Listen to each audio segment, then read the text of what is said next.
And Lynn, it's wonderful to have you with us. Thank you for joining us this evening. Thank you so much, Stephanie. It's just such a pleasure to be here. This is my happy place right now. Thanks so much to Malaprops for hosting, UNC Press and press author Michelle Fishburne. And thanks to all of you for also being here. UNC Press publishes books, about 125 books a year, or a new book every 3 days. And these are high quality books.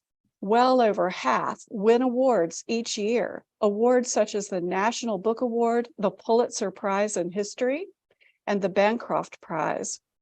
UNC Press books represent the heart of university press publishing. Many are books written by leading scholars for use in the academy. But as part of this state's great public university system, the press also serves the people of the state by publishing general interest books on North Carolina and American South history, culture, flora, and fauna. We have so much to celebrate as the press begins its 2nd century this year. No other institution does what UNC Press does for our state. Through its numerous awards and reviews, the name of the press and the name of the university system are carried across the country and around the globe, exemplifying the university's sterling reputation for excellence. So I'm wondering, do we have any representatives or former representatives from the UNC Press Advancement Council here this evening? If so, raise your hand, put a note in the chat, wave as our Zoom way of saying hello. And thank you for being here and for your service. And now to the event at hand. We are so fortunate to talk tonight with author Michelle Fishburne. Her book, Who We Are Now, Stories of What Americans Lost and Found During the COVID-19 Pandemic, surely resonates with anyone who walked through the first 2 years of the global pandemic. And that is everyone, not only in the United States, but throughout the world. When I was asked to be here tonight and chat with you all, I read about Michelle and her book, and I knew immediately this was a woman I wanted to meet. Michelle climbed into her trusty 2006 RV and began an epic drive with her beloved dog Buddy across the United States, interviewing people of all ages, ethnicities, educational backgrounds, and professions without knowing herself exactly what those interviews would become. The interviews became this remarkable book, unique in its approach and content. The personal stories in this book remind us of our shared humanity, as well as the courage and resilience of those who have walked through and survived enormous difficulty and pain. This is a book about the pandemic, but more than that, it's a book about being human. I love that Michelle says in her foreword that she is creating a mosaic, not a conclusion, with these stories. But let's hear all of this from Michelle herself. So Michelle, thank you so much for this incredible book and for being here this evening. I'm sorry, I was going to say, I'm thrilled to be here. Yeah, it's really fun, isn't it? It is.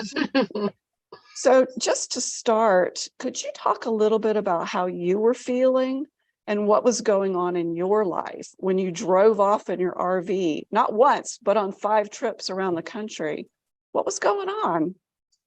Well, so I guess the best way to start this, and then Lynn, you can always interrupt me and chime in, but January 1st, 2020, I had just gotten back from a great vacation in the Caribbean and was looking forward to a terrific year. I had been telling everybody how much I enjoyed my job, how wonderful it was, how lucky I was. Then on January 17th, an unknown virus struck my 8th cranial nerve and took out my vestibular system, which means I couldn't walk, so I had to walk with a walker, and it took out my hearing in my right ear. And a little bit thereafter, when COVID came to our doorstep, I was laid off the nonprofit that I was working for because I was doing national events and partnerships. And the events we were having at the U.S. Senate and the U.S. House and the event we were starting to talk about with John Legend's people, none of that could happen. And they said, we're a nonprofit, we can't do any of this. Sorry. I thought, no problem. I have a law degree from UVA. I've got years of experience. I'll just get another job. Well, I submitted 86 customized cover letters between the middle of March and the middle of July, and I had nothing.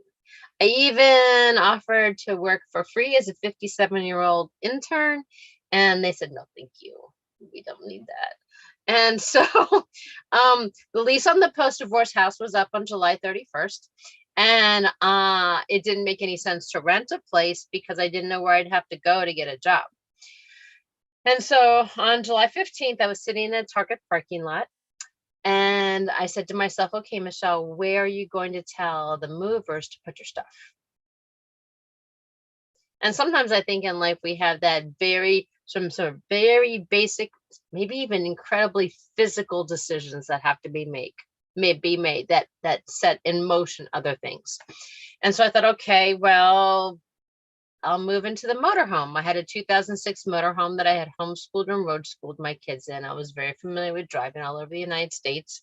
So, okay, I'll move into the motorhome. And then I thought, well, what are you going to do? And we all know that the definition of insanity is to continue to do things that don't work. And the thought of going to the beach and trying to consult my way to a job just seemed like I'd wake up every morning in paradise and be even more terrified than the day before. And so I thought, well, I've got to do something. I need to do something. And out of the blue, literally like a lightning bolt, the image of Humans of New York came to my mind. And I don't know if you're familiar with that, but Brandon Stanton went around and photographed tens of thousands of people in New York City. And then he started interviewing them as he started to photograph them. And he put together this compilation of somebody's image and a little snippet from their interview. And I thought, okay, wait a minute. I can do that. I'll do Americans of the Pandemic. I'll drive all over the United States. I'll put together a website and social media, and I'll talk to the press. And then when December comes, and this is all over, because the vaccine's going to come, I will just say, look what I can do. I made this all by myself. Please hire me. So the goal of this was to do something that distracted myself, which I now know means action is the antidote to fear. So my run, Forrest, run moment was so that I wouldn't be scared waking up every day. And it's amazing when you focus on other people, it's hard to feel fear. And so I just started driving all over the United States with no intention of having a book. And that's how this whole thing happened. Yeah, when we talked a little earlier, I said, gosh, that must take such courage to get into that RV and just drive away. And you had such an interesting take on that. Can you talk about that just a little bit? You said it wasn't courage. It wasn't courage. I think that what is courageous to some is just, oh yeah, to others. I mean, I would never run into a burning building, but a firefighter who knows how to do it and who has experience doing it, knows what it feels like, yeah, it's not a problem. So I had spent 10 months once in the motorhome caravanning with my parents who were full-time motorhomers. So they had a motorhome. I had a motorhome. I knew what it was like. And then I did it again for 4 months with my kids. So this was not courageous. It was just an application of my existing experiential and otherwise skill sets. So that just reminds me of one of your stories, Donna, who was a senior living administrator. And this is what she said about the pandemic. She says, we all walked away changed. You can't go through something like that and not be changed. And I will admit that having personally gone through extremely difficult experiences from 2020 to 2022, that quote really resonated with me, that change that happens. I felt connected and grounded and inspired in reading the stories of these other people. So I just wonder, what experiences and feelings were you having while you were interviewing them? That's kind of a big question. So you might have to just zero in on a couple of them. Right.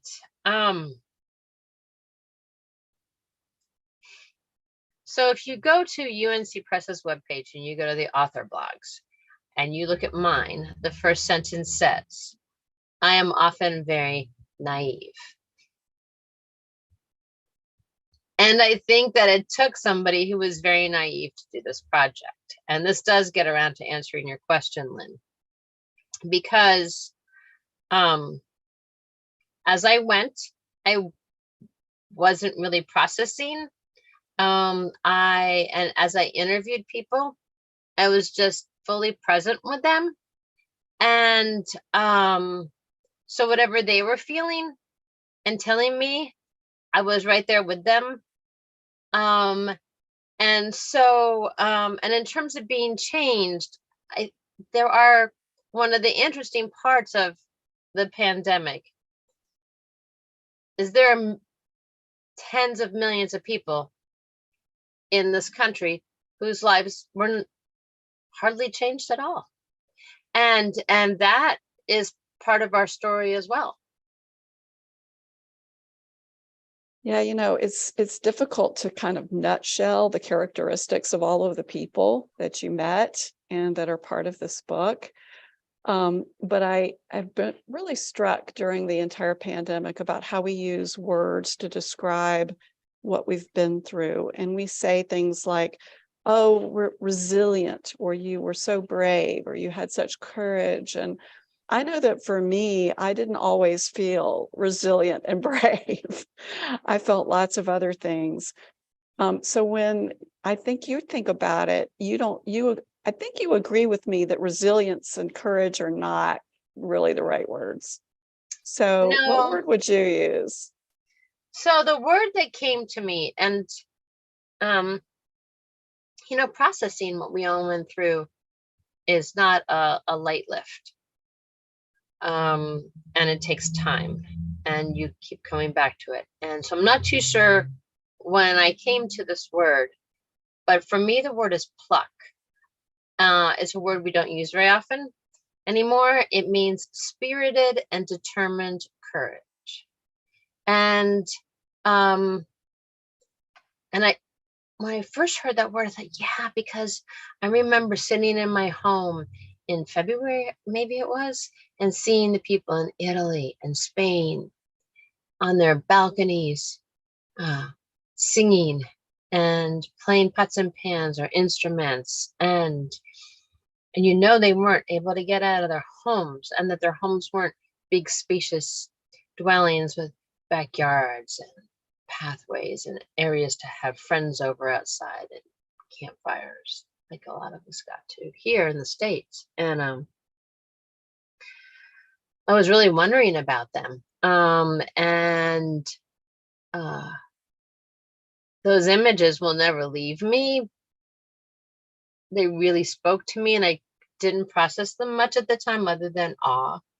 And when I went out into the country in September 2020, I expected to find a country that was despondent,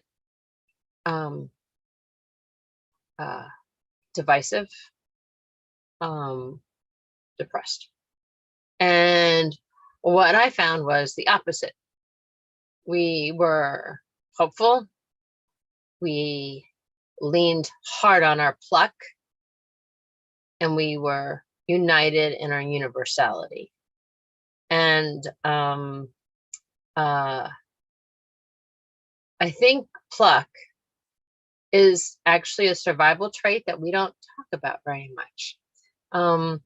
10,000 years ago, when we lived in caves, as it were, or someplace like that, and a saber-toothed tiger would come up and take out part of the clan, you still, the next day, had to find food and water and feed the kids and like, buck up, we can do this, and we're going forward. And like that spirit, like that is something that has driven humanity since time immemorial, right?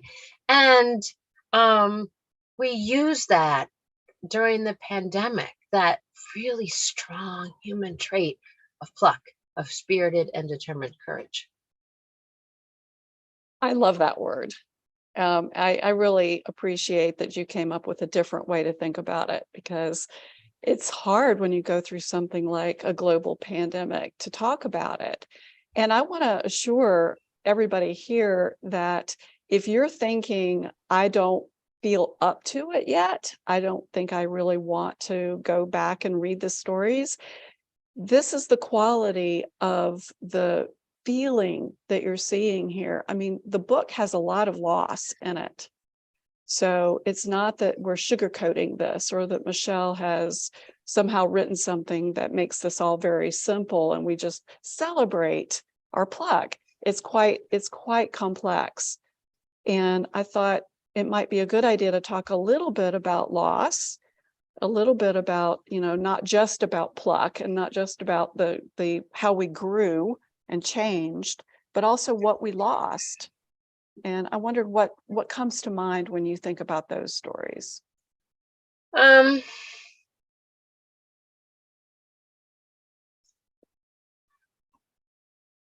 Jeremy comes to mind most of all, because Jeremy originally was sort of as he self says it, I don't even know if that's grammatically correct, I'm sure it's not, that he was a COVID denier.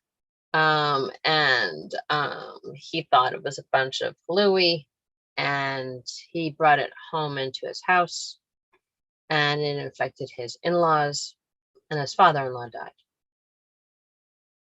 And when I interviewed Jeremy, you could tell, obviously, how heavy that was for him. And I usually in the interviews don't really interact with the person with their story. I let them just talk for 30, 45 minutes and tell their story, and just absorb it and just let it be, just like I'm letting 100 of these stories be. But at the end, I really felt compelled to say, Jeremy, I said, one of the things that's really been difficult about COVID is that if we had a blue spot that appeared on our face when we had COVID, that would have been so much kinder, right? Because we would have known, and we would have protected others. And I said, but you didn't know. And that's one of the very insidious things about what COVID did, is it some people didn't know if they should feel safe among even family members. And of course, there were, nurses and doctors who were living in completely different parts of their house, or they had a trailer or something out in the driveway, and they just would wave at the spouse, or they'd each set up a chair and talk. I think that was really, really difficult, that we that something was lurking, and we didn't know if we were contributing to it. Mm-hmm. So what was the question you asked them to get people to talk? And did you have any trouble getting people to talk and connect? Well, two separate questions. So the first question was, what was the question? And I am so fortunate, I just stumbled on this. The question was, it's January 1st, 2020. What was your 2020 supposed to be like? And what did it end up being like through to the present?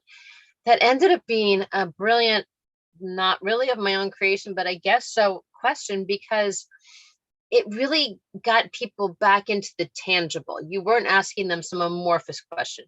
The moment, remember, I started in September 2020. So in September 2020, if I said to them, okay, it's January 2020, the person's eyes would fly open, and they would pause, and they'd get this look on their face. And it brought them right back, right, to the before times. Yeah, this is what my 2020 was supposed to be like. And the moment they started, that somehow unlocked a retelling, and people honestly would talk for 30, 40, 45 minutes. When I interviewed Jim Perdue of Perdue Farms, I said, I'm just going to ask you this one question. As long as you go, is how long will you go? He said, well, it's going to be short then. I said, okay.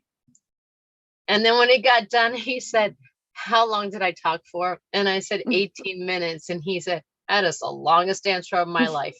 And the great thing about the question is, number one, I didn't guide it. Like, whatever was the most important to the person is what rose to the top. And it was obviously went out during the election season, September, October, November 2020, right? And I really didn't want to get into politics. And by asking that question, I have to tell you, hardly anybody said anything about politics, because when you ask people about what matters to them, it's their family, it's their friends, it's their jobs, it's their community, it's being able to continue to practice their faith or their hobbies. That's what matters. And that's what they talked about. And not forget what your second question was, because I got so into that answer. You answered it. I was like, was it hard to get people to talk? You know, and you're saying that they just did it.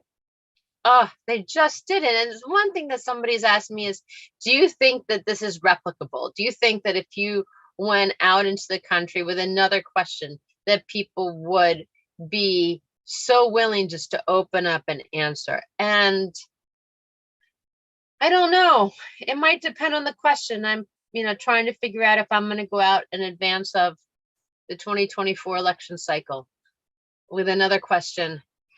I might, because I think when we are passionate about something, or I've been thinking of writing an op-ed, and it was going to start with, I liked us better during the pandemic. Although today I was feeling a little not so great. And I thought, it was more of like, who are we now? Like, who the heck are we now? Like what?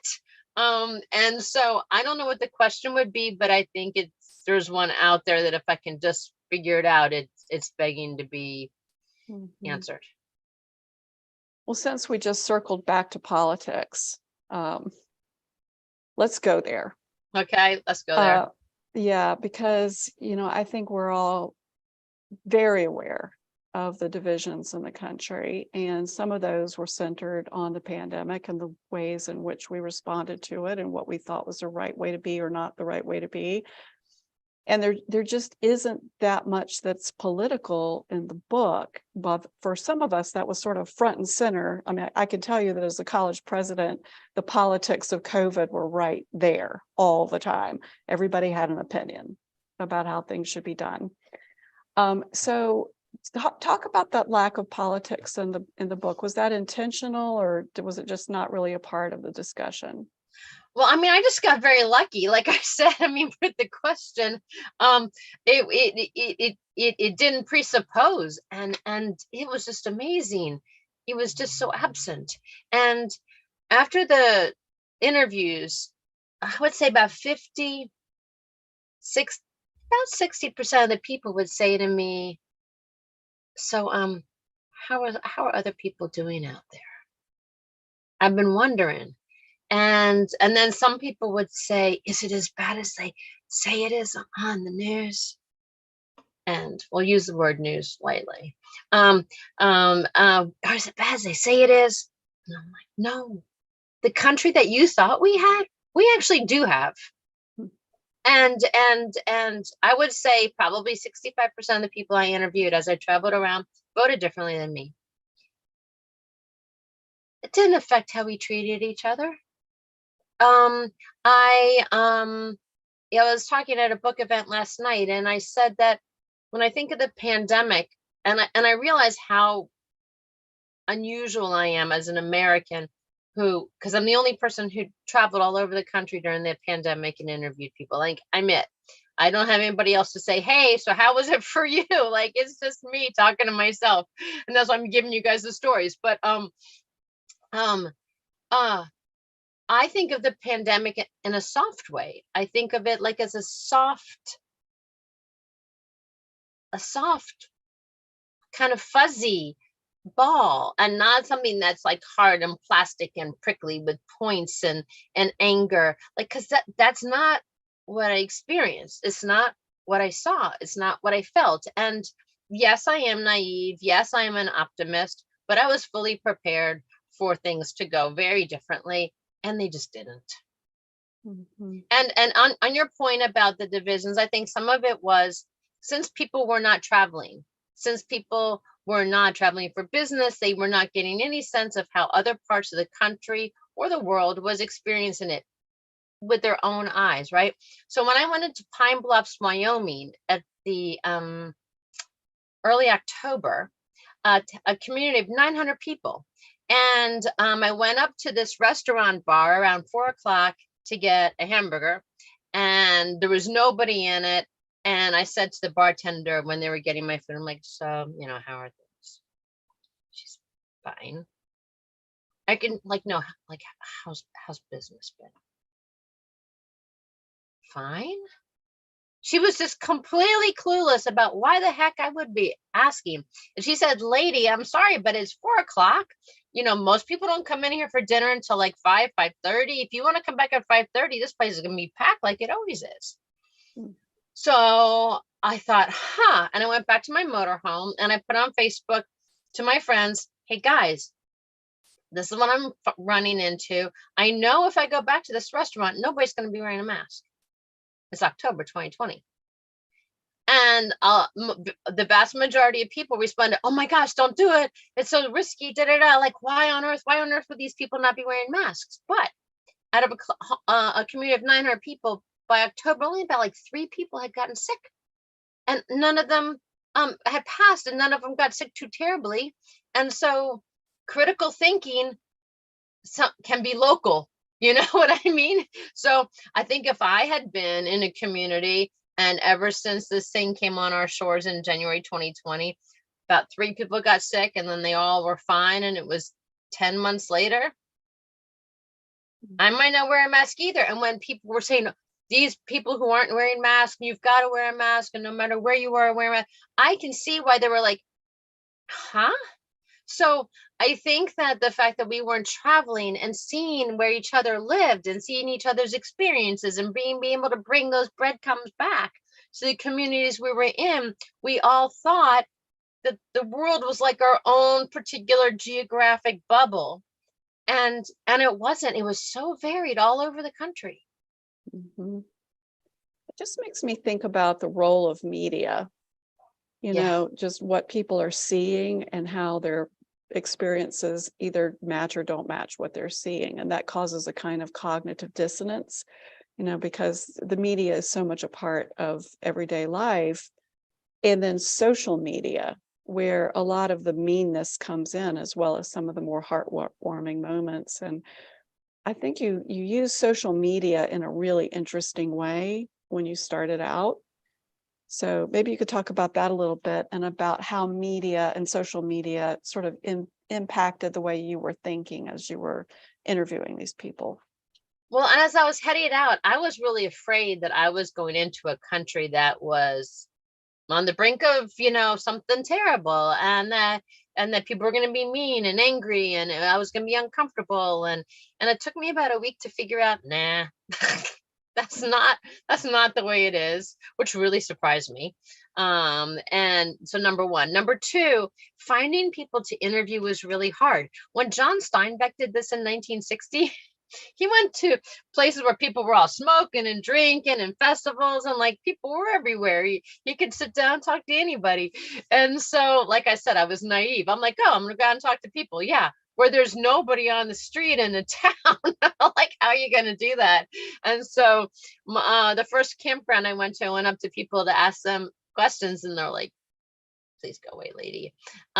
So I started reaching out to museums and like newspapers and saying, hey, would one of your employees talk to me?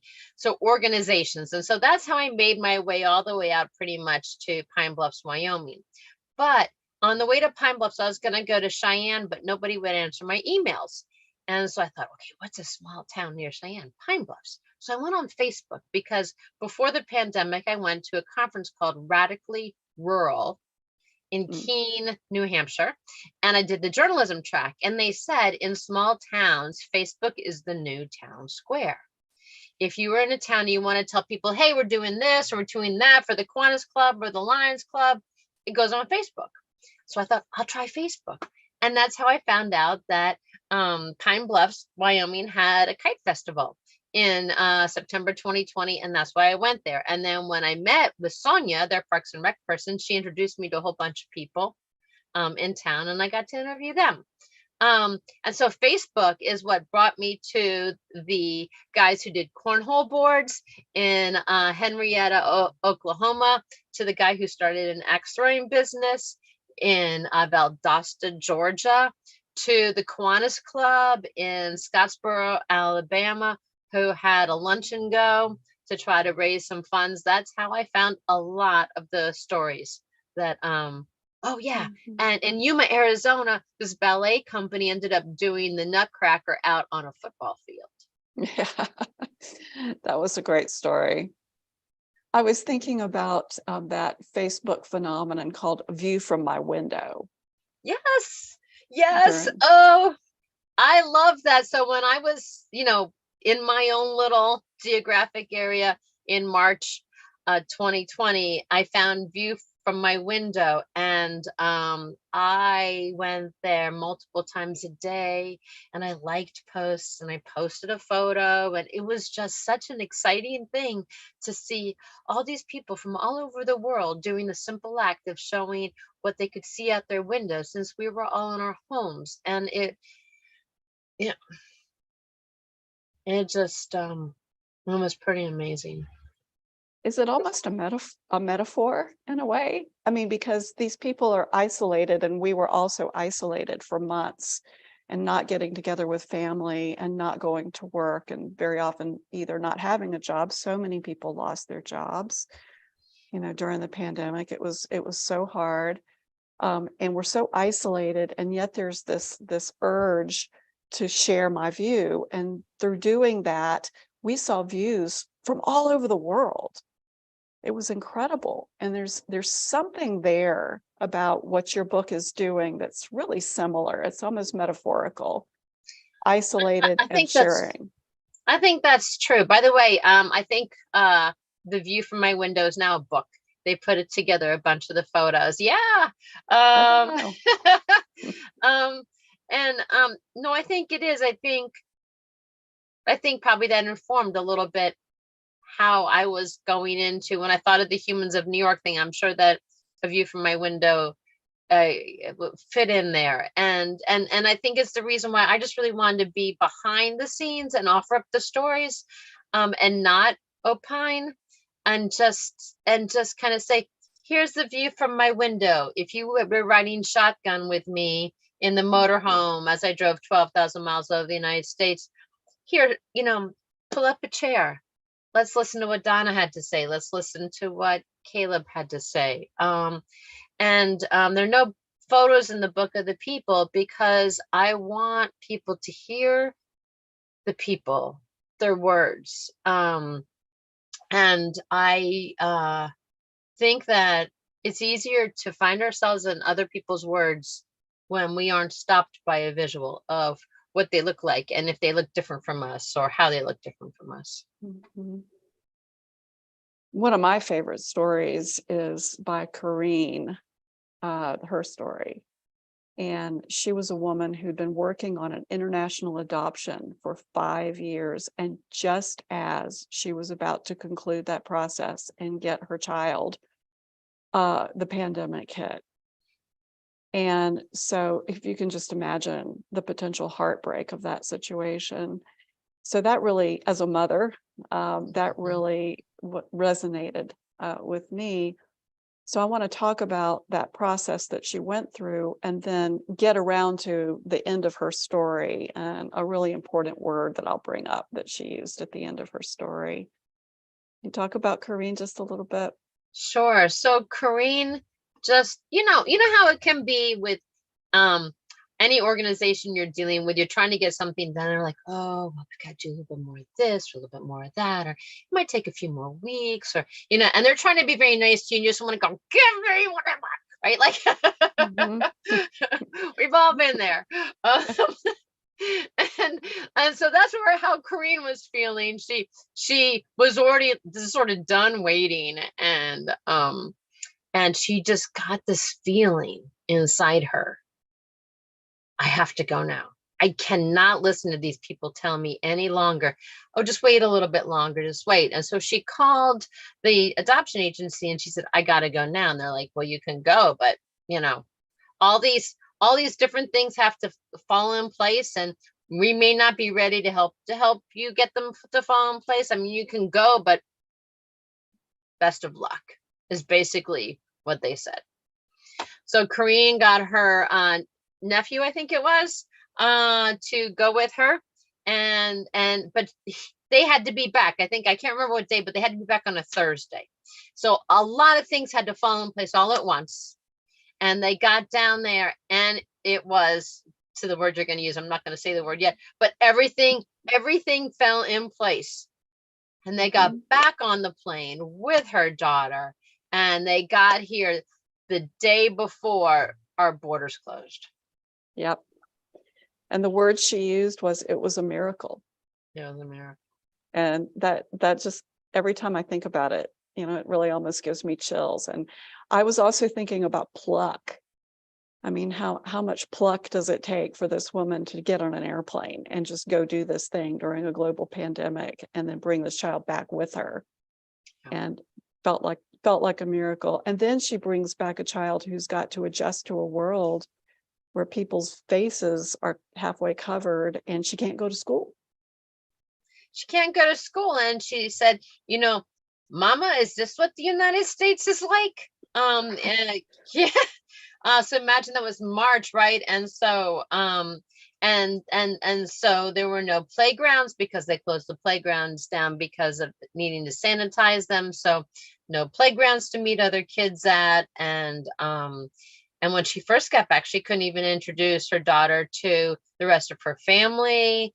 And she had to buy additional things to try to make her backyard, which she felt very fortunate to have, right? A small little backyard, but to make her backyard into a little safe play haven for she and her daughter. And also, this Corinne didn't have any other kids, and she was a single mom.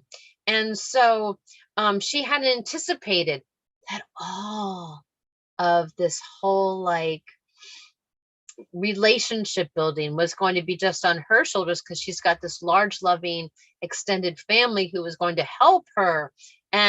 But no, at least for the first month, it was just she and this new child who was her daughter.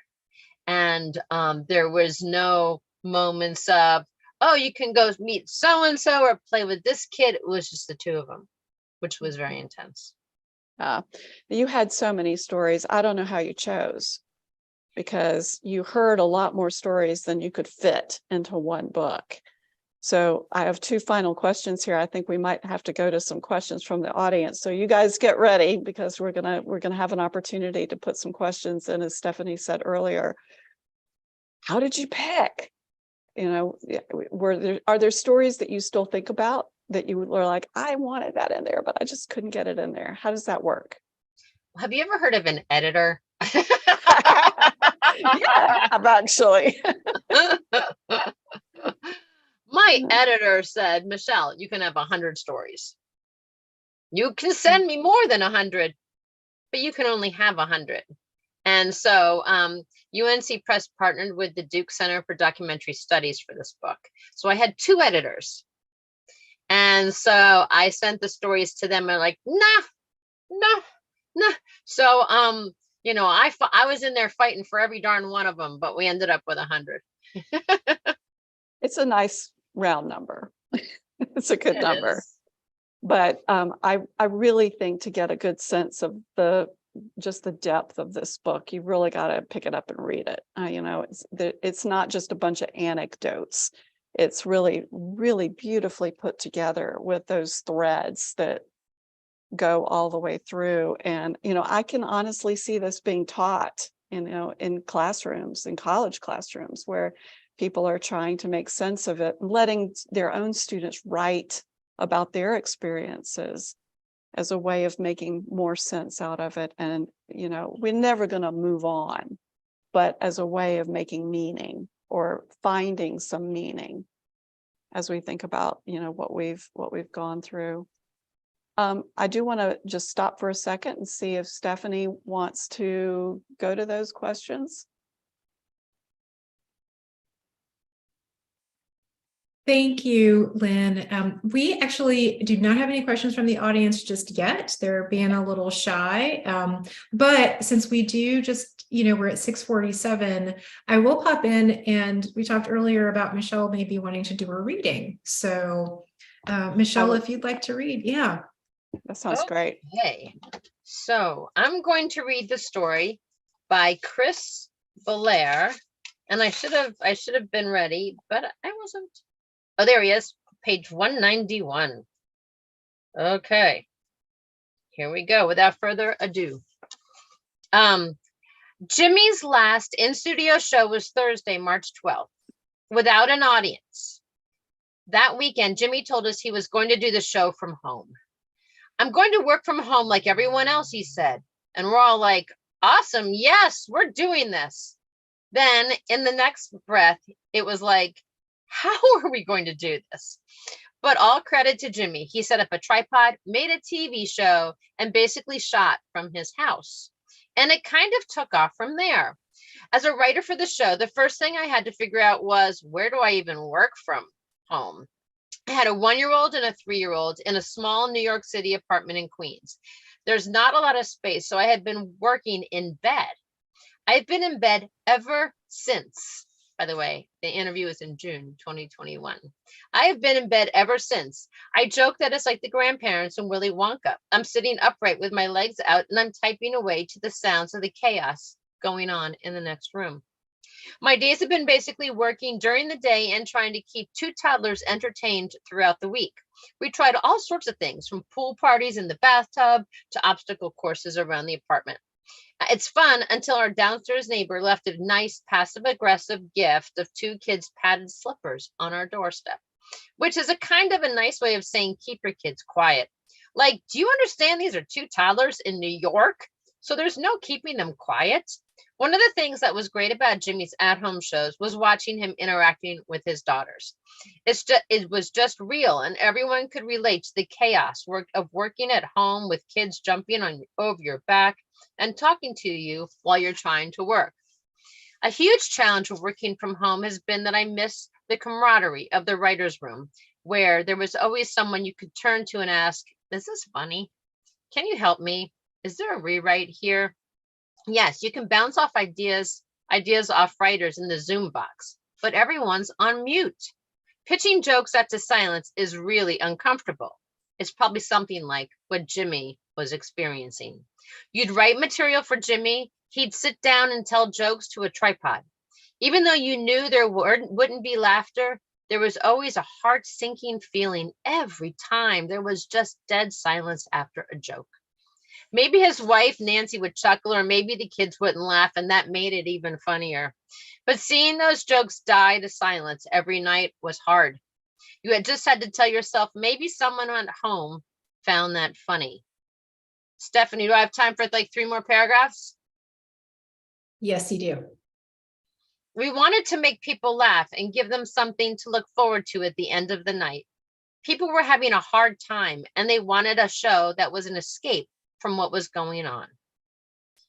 As a writer, that posed some difficulties. How can you escape from the pandemic when everything going on in the news was about the pandemic? So you felt like while you wanted it to be an escape, you also had to talk about what everyone was going through. And I think that's where our team sort of geared towards. What was on everyone's mind at the moment, whether it was panic buying of hand sanitizer, mass wiping down of groceries, people working over Zoom. We were writing for an entire new world. Another challenge was writing our weekly bit that we call thank you notes.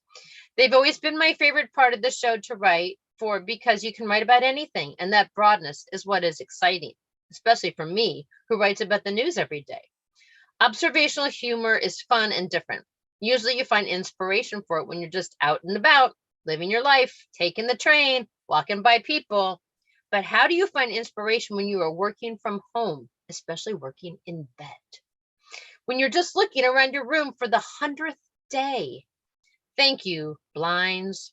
Thank you, ceiling fan. You just kind of lose all that sense of outside world in a weird way. It's an exciting time now for the show to be in front of a full audience again. When Jimmy walks out there and says, I can feel the love, You really, really can feel the love from the audience. He's just so pumped. It's exciting to see him read your material and hear the audience laugh. Finally. Finally. You know, the title of your book is Who We Are Now. So as we start wrapping up, I want to know, who are we now? You got a mosaic. Do you have an answer, or is there not supposed to be one? There's no answer. I'm going to tack on, because we got a question from the audience while you were reading, Michelle. Great. And the question was, can you explain how you chose the title? So yeah, there you I go. feel like you can wrap those things in together to finish out this evening. I chose the title when I was still back in Chapel Hill, North Carolina, before I started out. I chose the title in August 2020 because I really actually had politics on my mind, and I thought I was going to get all in the tumult of that when I went out. And so it really was a who we are now. Are we red versus blue, anger versus anger, pointing fingers versus pointing fingers? Are we despondent? Are we like, have we lost our way? That's really what I wanted to know, who we are now. And I was really pleasantly surprised by the answer. I just found that we aren't what they say we are. And it chokes me up a little bit because I really care about this country so much. And I really hope we aren't who the media says we are. So, well, this is how I started, by saying that when you think about this experience that we've all been through, you think about it in so many personal ways, and you think about what we've lost. But your book is also not just what we lost, but what we found. And that really helps make meaning out of this experience and this mosaic of stories that you've created. And I'll admit that when I first saw the title, I was like, can I relive it? Can I do this? Can I read the stories? But we did find so much. And it's not trying to be namby-pamby about it. We lost a lot too. But, I think that you're coming away with that sense of we are better than we are often portrayed, or than we behave sometimes. And that these stories help us remember that. So thank you, Michelle, for that. I really love that. Stephanie, is there anything else? I did the thing where I forgot to unmute. We don't have any more audience questions, but I will end on one final question. And Michelle, I think you alluded to this a little bit earlier, but if you'd like to talk about what is on tap next for you, and the same for you, Lynn, if you'd like to share what you'll be up to. I'm torn. I'm torn because I want to go out and ask the question leading up to 2024 about whether we're more the same than different. I want to ask a question I want to ask each person, hey, you know what? Do you feel like there's a label that others who don't know you ascribe to you? How does that make you feel? I want to ask that question too. I want to get in there, hoping that I'm right, that that we're not who they say we are. So I want to do that. I also have recently learned that scarcity and abundance are amazing tools. It's what I used to save myself in the summer of 2020. It's what my dad used to save the astronauts on Apollo 13. It's actually what necessity is the mother of invention actually means. So I'm also hopefully going to be starting to speak about that and help people rewire their brains a bit so we can get to better solutions more quickly. Lynn. Yeah, I'm just thinking about connection all the time.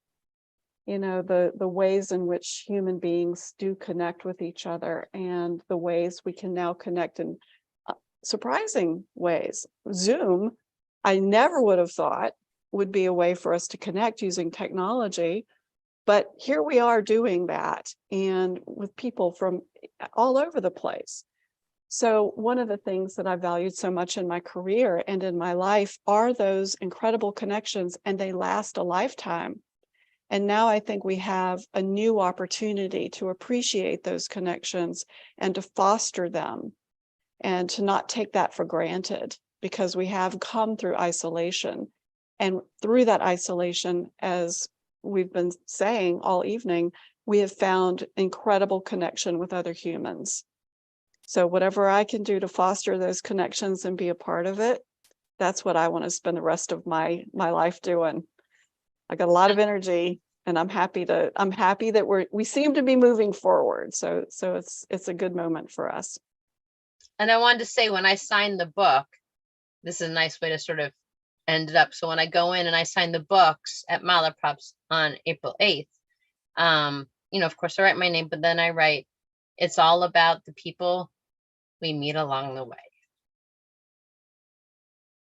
Well, that's a great place to end, Michelle and Lynn. Thank you both so much. I want to say thanks again to you, the folks who've been with us this evening. We really appreciate your time and for joining us, and remind you to pick up a copy of this book to read more of these stories that Michelle gathered. And we look forward to seeing what does happen next, whatever you decide, Michelle and Lynn. Really appreciate what you said about pursuing connection and continuing to commit to that, because it is really important. So thanks again, everyone. And thanks again to UNC Press for partnering with us on another event, and to Lynn and Michelle. And good night. Please, everybody, stay safe and well.